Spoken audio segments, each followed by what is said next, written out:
வணக்கங்க. ஸ்ரீ கிருஷ்ணா ஜோதி நிலையத்திலேருந்து ஈரோடு ஜோதிடர் முனியாண்டி. நம்ம ஜாதகம் பார்க்கறதுக்கு பார்த்தீங்கன்னா, கட்டணமா ரூ. 200 வாங்கிட்டு இருக்கேங்க. நெறைய பேர் கேட்டீங்க. அதனால அத சொல்றேங்க. நீங்க உங்கள பத்தின தகவல் தெரியணும், வைக்கணும், எங்களுக்கு ஜாதக விளக்கம் வேணும்னா, தாராளமா நீங்க தொடர்பு கொள்ளலாம். நம்ம வாஸ்து பார்க்கறதுங்க, அடுத்தது ஜாமக்கோல் பிரசனம் பார்க்கறது, நாடி முறைப்படி, பாரம்பரிய முறைப்படி நம்ம ஜாதகம் பார்க்கறது, ஜாதகம் எழுதி கொடுக்குற வேலையிலேருந்து எல்லாமே செஞ்சுட்ருக்கோம். உங்களுக்கு தகவல் தேவைப்பட்டா தாராளமா தொடர்பு கொள்ளுங்க. இப்போதைக்கு நம்ம பார்க்கக்கூடியது 4வது ஜாதகம். 14/11/1993 ஆண்டு பிறந்த ஜாதகத்துக்கு உண்டான பலன்களை பார்க்கலாங்க. நீங்க பிறந்து 32 வருஷத்தை பூர்த்தி பண்ணியிருப்பீங்க. நீங்க பிறந்தது ஞாயிற்றுக்கிழமை அன்னைக்குங்க. வளர்பிற பிரதம தேதியில பிறக்கக்கூடிய நீங்க விசாக நட்சத்திரம் விருச்சக ராசியில ஜனிச்சுட்டு இருக்கக்கூடிய அமைப்பு. இதுக்கு சந்திராசிரமமா யார் அமைகிறா அப்படின்னு காட்டோம்னா, மிதுன ராசி சந்திராசிரமமா அமையக்கூடிய அமைப்பு நல்லாவே இருக்குங்க. தி து தேதோ இந்த பெயர் நாமம் கொண்டவங்களுக்கும் இந்த விருச்சக ராசி விசாக நட்சத்திரம் பொருந்தும் அப்படிங்கிறத எடுத்துக்கலாம். உங்களுக்கு உண்டான குபேர புள்ளி புரட்டாதி நட்சத்திரம் மீன ராசிலையும், அதிர்ஷ்ட புள்ளி திருவோண நட்சத்திரம் மகர ராசிலையும் அமையக்கூடிய அமைப்பு நல்லா இருக்குங்க. சரிங்களா? சரி, விசாக நட்சத்திரம் விருச்சக ராசியில் அமையக்கூடியது குருவோட சாரம் செவ்வாய் வீட்டில் இருக்கிறதுனால நீங்கள் சரியான கோபக்காரங்க, ரோசக்காரங்க அப்படிங்கிறத எடுத்துக்கலாம். இயற்கையிலேயே நீங்கள் எடுக்கிற முயற்சி அரசு சம்மந்தப்பட்டதாக இருந்ததுன்னா உங்களுக்கு வெற்றியை கொடுக்கக்கூடிய அமைப்பு நல்லா இருக்கும். மனமான சந்திரனும் ரொம்ப பாதிக்கப்படுறதுனால, அதாவது நீச்சமாகக்கூடிய தன்மையினால் நீங்கள் குழப்பத்தில் ஒரு முடிவு எடுத்தாலும் சில சமயம் பாதிக்கப்படக்கூடிய அமைப்பை இது கொடுக்கலாங்க. குழப்பத்தில் முடிவு எடுத்திங்கன்னா பாதிக்கப்படக்கூடிய அமைப்பும், பல மாதிரி குழப்பங்களையும் ஏற்படுத்தக்கூடிய அமைப்பும் உண்டு. உங்களுக்கு சில சமயம் திருடு போகக்கூடிய அமைப்பும் உண்டுங்க. நம்ம வீட்டில் இருக்க நகையோ பட்டுப்புடவைகளோ திருடு போகக்கூடிய அமைப்பும் இது கொடுக்கும் அப்படிங்கிறதையும் சொல்லிக்கலாம். விருச்சிக ராசியை பொறுத்தளவுக்கு கொஞ்சம் கவனமாக இருங்க. இப்போ செல்ஃபோன் சம்மந்தப்பட்டது உங்கள் கையை விட்டு போகக்கூடிய அமைப்போ, இல்லை தொலையக்கூடிய அமைப்போ, உடையக்கூடிய அமைப்போ இது ஏற்படுத்தலாம் அப்படிங்கிறத கூட நீங்கள் எடுத்துக்கலாம். சரி, இப்போ இந்த விசாக நட்சத்திரம் அப்படின்னு சொன்னாவே குருவோட சாரங்க. நீங்கள் பிறக்கும்போது குருவோட சாரத்தில் நீங்கள் பிறந்திருப்பீங்க, தசாபுத்தியில் பிறந்திருக்கலாம். அடுத்தது பார்த்தீங்க அப்படின்னு சொன்னோம்னா சனி தசைங்க 19 வருஷமும். இப்போ ஓடிட்டு இருக்குது புதன் தசை 17 வருஷமும் ஓடிட்டு இருக்கக்கூடிய அமைப்பு. இந்த புதனை பார்த்தீங்கன்னா இவன் ராகுவோட சாரத்தில் போய் உட்காந்துருக்காங்க. அப்போனா உங்களுக்கு காதல் இயற்கையிலேயே வரக்கூடிய அமைப்பு, இப்பையும் நீங்கள் விருப்பப்படக்கூடிய அமைப்பை இது ஏற்படுத்திடலாம் அப்படிங்கிறத நீங்கள் புரிஞ்சுக்கலாம்.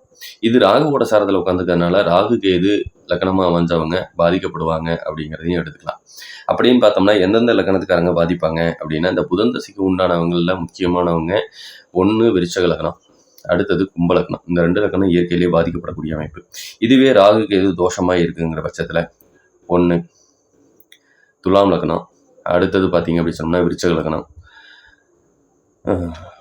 மேச லக்னம், ரிஷப லக்னம். இந்த 5 லக்கணத்துக்காரங்க முழுசாக பாதிக்கப்படுறீங்க அப்படிங்கிறத எடுத்துக்கலாம். எப்படி பாதிக்கப்படுறீங்கன்னா, 1 திருமணம் பண்ண விடாது, திருமணம் பண்ணுனா சேர்ந்து வாழ விடாதுங்க. அப்படி சேர்ந்து வாழ்ந்தாலும் ஒரு சில பேத்துக்கு ஆண் வாரிசுகள் இருக்காது.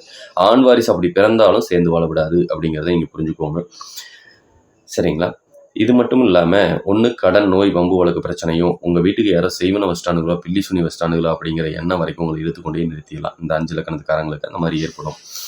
சில சமயம் வீட்டை தேடி பாம்பு, போகிற இடத்த தேடி பாம்பு வரக்கூடிய அமைப்பெல்லாம் ஏற்படுத்தும் அப்படிங்கிறத எடுத்துக்கலாம். ஊர் விட்டு தேசம் விட்டு நீங்கள் போய் சேர்ந்து வாழ முடியாமல் வாழ வேண்டிய சூழ்நிலையும் இது ஏற்படுத்தலாம் அப்படிங்கிறதையும் நீங்கள் புரிஞ்சுக்கணும். சரிங்களா?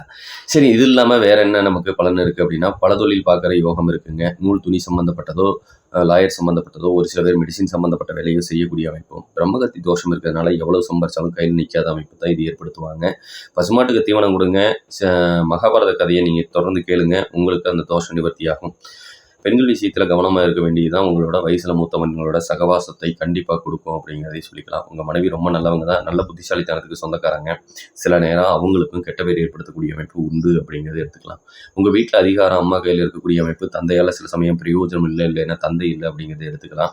அம்மா பார்த்திங்கன்னா அரசு உத்தியோகத்தில் ஒவ்வொரு சமயத்தில் உட்காந்துருக்க வேண்டிய சூழ்நிலையும் கொடுக்குறாங்க. வண்டி வாகனத்தில் விபத்து ஏற்படுத்தக்கூடிய அமைப்பு நல்லா இருக்குங்க. உங்களுக்கு பிரச்சனைகள்னா நீங்கள் நெடுந்தூர பயணம் போனீங்கன்னா உங்களுக்கு பிரச்சனைகளுக்கு தீர்வு கிடைக்கும் அப்படிங்கிறதையும் சொல்லிட்டு, இதே ஒரு பெண் பிள்ளைகள் ஜாதகமாக இருந்ததுன்னா கணவனால் சில சமயம் பிரயோஜனம் இல்லை, இல்லைன்னா சகோதரனால் பிரயோஜனம் இல்லை அப்படிங்கிறத எடுத்துக்கலாம். பீரியட் சம்மந்தப்பட்ட பிரச்சனை, வயிற்றுவலி சம்மந்தப்பட்ட கோளாறுகளையும் கொடுக்கும். கணவன் அழகுக்கு சொந்தக்காரனா கணவன் வருவான், நிலையில்லா மனசுக்கு சொந்தக்காரன் உங்களுக்கு கணவன் அமையக்கூடிய அமைப்பு. சரிங்களா? நீங்கள் ரொம்ப நல்லவங்க தான், புத்திசாலி தான், அதில் எல்லாம் பிரச்சனை இல்லை. சில சமயம் நிறைய தண்ணி குடிங்க, பப்பாளி பழம் சாப்பிடுங்க, ஒரு சில பேருக்கு பயில் சம்மந்தப்பட்ட பிரச்சனையும் வரும் அப்படிங்கிறத சொல்லிக்கலாம். சரி, இந்த ஜாதக ரீதியாக நமக்கு கோச்சார பலன் எதுவும் இருக்கா, சுப பலன் எது இருக்கா அப்படின்னா, திருமணமாகாதவங்களுக்கு வர சித்திரைக்கு மேலே திருமண யோகத்தை அமைச்சு கொடுக்கக்கூடிய அமைப்பு சூப்பராக இருக்குங்க.